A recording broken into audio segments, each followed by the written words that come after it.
હાલમાં જે ડામરના રોડના કામો પૂરા છે અને સત્વરે મહિનાની અંદર તમામ કામો પૂરા કરવા માટે અમે રજૂઆત કરી. સાથે સાથે નર્મદા જિલ્લામાં ઘણા વિસ્તારોમાં પીવાના પાણીની સમસ્યા ઉભી થઈ. ત્યારે નવા હેડપંપો કરવામાં આવે અને જે હેડપંપો રિપેર કરવા જેવા છે એમને રિપેરિંગ કરવા માટે પણ ગ્રામ પંચાયતનો પાણી પુરવઠા બોર્ડ અને તમામ તાલુકા પંચાયતને તાકીદ કરવામાં આવે એ પણ રજૂઆત અમે કરી. સાથે વન વિભાગમાં જે રોજમદાર તરીકે જેમને લેવામાં આવ્યા છે એમને સરકારશ્રીના ધારાધોરણ મુજબ લઘુત્તમ વેતન ધારા મુજબ એમની પગાર સ્લીપ બનાવવામાં આવે એની પણ વાત આજે થઈ છે. સાથે સાથે નર્મદા જિલ્લામાં જે પેટ્રોલ અને ડીઝલની અછત સર્જાઈ છે એમાં ખાસ કરીને સાગબારા, ચીખદા અને ડેડિયાપાડા તાલુકામાં આજે લાઈનો પડી છે.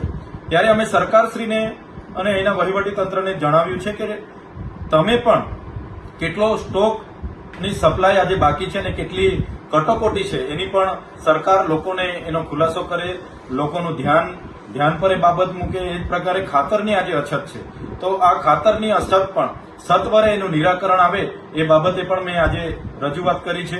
મનરેગાની જે રોજગારી ચાલુ થઈ છે એને વધારે ને વધારે લોકોને રોજગારી આપવામાં આવે, ફોરેસ્ટ વિભાગમાં રોજગારી આપવામાં આવે અને મનરેગામાં જે ફેસ આઈડી દ્વારા હાજરી પુરાય છે એની જગ્યાએ ફિંગરપ્રિન્ટ કાં તો કોઈ પણ માસ્ટર દ્વારા હાજરી પૂરવામાં આવે એની પણ આજે અમે રજૂઆત કરી છે. સાથે સાથે 73AA ભંગની જે ફરિયાદો મળી છે, લેન્ડ ગ્રેબિંગના ભંગની ફરિયાદો મળી છે, પેસા એક્ટના ભંગની ફરિયાદો મળી છે, એના ઉપર પણ વહીવટી તંત્ર દ્વારા સત્વરે કામ કરવામાં આવે એની અમે વાત મૂકી છે.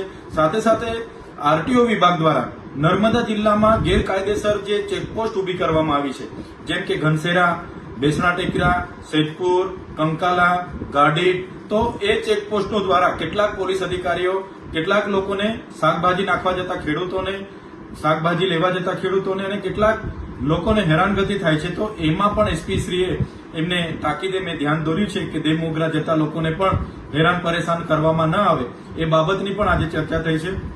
તાલુકા પંચાયત ડેડિયાપાડાનું મકાન જે જર્જરિત હાલતમાં છે તો એને પણ સત્વરે બનાવવામાં આવે.